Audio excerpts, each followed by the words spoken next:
नमस्कार मित्रांनो, कसे आहेत? मजेत ना? मजेतच असायला पाहिजे. तर मित्रांनो, आज मी तुमच्यासाठी एक औषध घेऊन आलेली आहे. वनौषधी आहे त्या.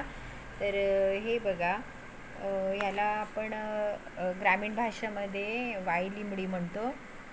वाई लिंबडी म्हणजेच काय, तर तुम्हाला मी सोप्या भाषेत समजावून सांगते. वाय म्हणजे वात, ग्रामीण भाषेमध्ये वाताला वाय सांगतात. तर ही वाई लिंबडी आहे. तर ह्या वाई लिंबडीचा उपयोग मी तुम्हाला सांगणारच आहे, पण त्यांची थोडीशी प्राथमिक माहिती अशी. ही बघा, ही पानं कशी असतात. ही त्याची अशी छोटी छोटी पानं असतात. अशा प्रकारे सगळी पानं ह्याच टाईपची असतात. तर ही वाई लिंबडी आहे आणि ही ह्याच सीझनमध्ये जास्त दिसून येते, कारण उन्हाळ्यामध्ये मेंढपाळ मेंढे वगैरे घेऊन येतात, शेळ्या बकऱ्या वगैरे घेऊन येतात. तर ते लोक ही वनौषधी हे खाऊन टाकतात, त्याच्यामुळे हे भेटत नाही सहसा. तर मित्रांनो, ही आहे ही वाई लिंबडी आणि याचा उपयोग वात शमवण्यासाठी, वाताला थोडासा ब्रेक करण्यासाठी हे उपयोगात येत असते. आपल्या शरीरामध्ये वात, पित्त आणि कफ हे तिन्ही प्रकृतीचा आपल्याला आवश्यकता असते. तर वात, पित्त आणि कफ हे तिन्ही जर बॅलन्समध्ये असेल तरच आपलं हे शरीर व्यवस्थित चालत असतं. तर कुठे पण मग आता आपण काय बघणार आहे, तर ह्या वाई लिंबडीचा उपयोग बघणार आहे. कारण वात वाढला शरीरामध्ये तर आपले सांधे दुखत असतात. आता कुठे पण कधी पण केव्हाही मार लागलेला असतो. कदाचित आपल्याला ते लक्षातही राहिलेलं नसतं की मला इथे मार लागलेला आहे असं. तर तो जेव्हा मार लागलेला असतो आणि मग वातावरणामध्ये हवेमध्ये गारवा आला ना, तर मग ते आपले शरीर तिथे सांधे दुखायला सुरुवात होऊन जाते. डॉक्टर आपल्याला कधी पण विचारतात, तुम्हाला कधी मार लागला होता का? तर मग ते आपण विसरून गेलेलो असतो, पण सांधे आपल्याला आठवण करून देतात, हो मला मार लागलेला आहे असं.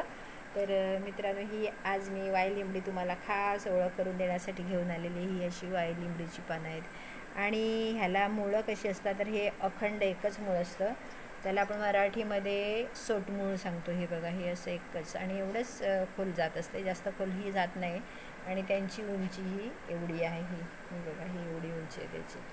तर ही अशा प्रकारचे ही वनौषधी आहे आणि खूपच गुणकारी आहे. त्याची गुण मी तुम्हाला आता समजावून सांगते.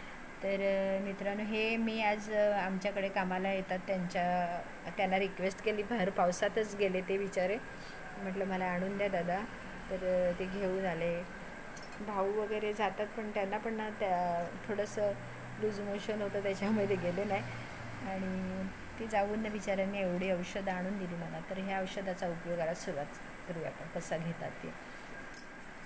आता हे तिळाचं तेल आहे बघा, हे तुम्हाला दाखवते. अशी बॉटल मिळते दुकानामध्ये आपल्याला. असे तिळाचे तेलाची बाटली घेऊन या एक, आणि पातेल्यामध्ये हे तेल टाका आणि मग ह्याची पानं अशी तोडून थोडी थोडी अशी काढून मग ती वाटा थोडीशी वरवंट्यावर आणि उकळलेल्या तेलामध्ये, तिळाच्या तेलामध्ये ती सोडून द्या. मग थोडीशी ब्राऊन कलर होईपर्यंत त्याला आपण उकडवून घ्यायचं. त्याला ब्राऊन झाले पानं की मग ते पातेलं उतरवून खाली ठेवून द्यायचं आणि मग आपल्या गाळणीने गाळून घ्या तुम्ही. आणि ते मग असे एअरटाईट डबे असतात, तर काचेचे डबे असतात, त्याच्यामध्ये ते औषध थंड झाल्यावर भरून ठेवा. आणि जेव्हा केव्हा तुमचे सांधे दुखायला लागले की तिथे तुम्ही परत थोडंसं तापवायचं तेल, ते वाटीत घेऊन आपल्याला आवश्यक असेल तेवढंच घ्यायचं आणि मग ते वाटीत घेऊन तापवून ते आपल्या जिथे दुखत असेल सांधा तिथे मसाज करा. नाही दुखत असेल तिथे पण लावा. मग कारण वात हा पावसाळ्यामध्ये हा वाढतच असतो, थंडीमध्ये वाढत असतो.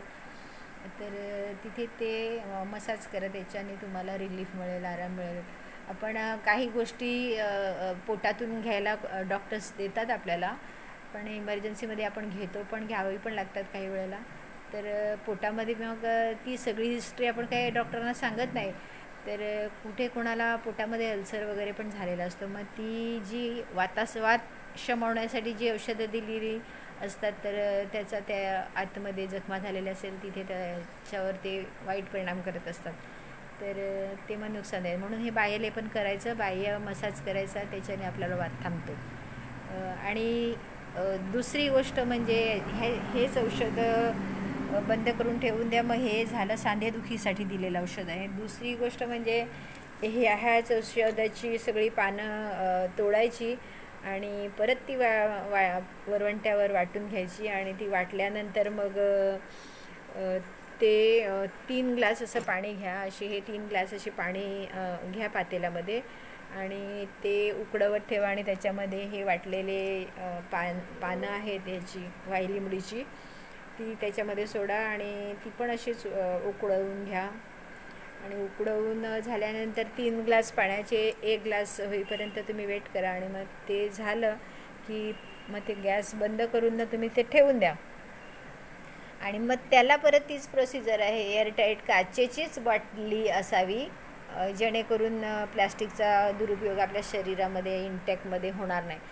आणि हे औषध कशासाठी ते सांगते. रोज 1 चमचा तुम्ही 15 दिवस हे गाळून घेतलेलं औषध जे आहे ते 15 दिवस तुम्ही जर घेतलं अंशापोटी सकाळी उठून आणि त्याच्यावर कोमट पाणी पिलं तर तुमची शुगर लेवल वाढलेली असेल ती पण कमी होते. हे एवढं सत्य आहे. कारण ही औषधं आमच्या इथे सगळ्यांना देतात, लोक लांब लांबवरून घेऊन जातात. तर हे शुगरसाठी पण गुणकारी औषध आहे. तर ही वनौषधी आपण घेतली तर आपल्याला दुष्परिणाम अजिबातच नाही आहे. त्याचे जर पाहायला गेलं तर चांगलेच परिणाम आपल्याला मिळतात. आणि वायलिंबडी तर ही दुसरी म्हणजे सांध्याला मसाज करण्यासाठी आता आपले सांगा शिक्षक वर्ग आहे, त्यांना आम्हाला तर सगळ्यांना उभं राहूनच शिकवायला लागतं.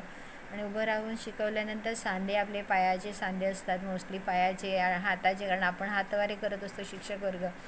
आणि उभं राहून या वर्गावरून त्या वर्गावर सतत कंटिन्यू उभं राहूनच शिकवावं लागत असतं.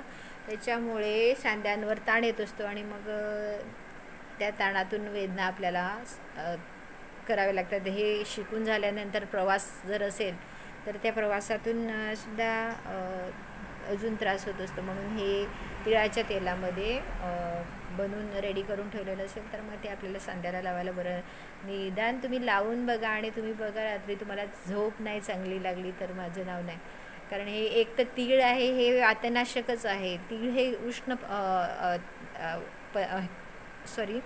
तीळ हे उष्ण असतात, त्यांचा गुणधर्म उष्णतावर्धकच आहे आणि त्याचं बनवलेलं हे तेल आहे तर हे उष्णच आहे. आणि ही वायलिंबडी हे वात दूर करण्याची वनस्पती आहे. तर हे दोन्हीचं कॉम्बिनेशन झालं की मग काय बघायलाच नको. हे औषध आपल्याला सांधेदुखीसाठी कामात येतात. तर शिक्षक म्हणा, आमदार म्हणा, खासदार म्हणा, शेतकरी म्हणा, शेतमाता असतील त्या असतील किंवा आपली घरची आई असेल त्यांना पण उभ्या उभ्याने आता सगळे चुली बंद झालेल्या आणि गॅसवर स्वयंपाक तर सगळा उभ्याने सगळी कामं असतात. तर हे सांध्यावर लोड पडत असतो आणि सांधेमध्ये दुखणं सुरू होतं. तर हे असं अतिशय गुणकारी औषधाची तुम्हाला मी माहिती सांगितलेली आहे आणि मोस्टली हे पावसाळ्यात जास्त प्रमाणात भेटतं. त्याच्यामुळे ही आज लकीली मी मिळवली आहे तुमच्यासाठी. खास खूप दिवसाचा प्रयत्न होता, पावसाळ्याची मला वाट बघायला लागली आणि मग आज मिळाली. तर म्हटलं व्हिडिओ करूया आपण आणि सगळ्यांना ही माहिती पुरवूयात. तर मित्रांनो, आवडल्यास लाईक करा, शेअर करा, सबस्क्राईब करा. Thank you very much. Good bye.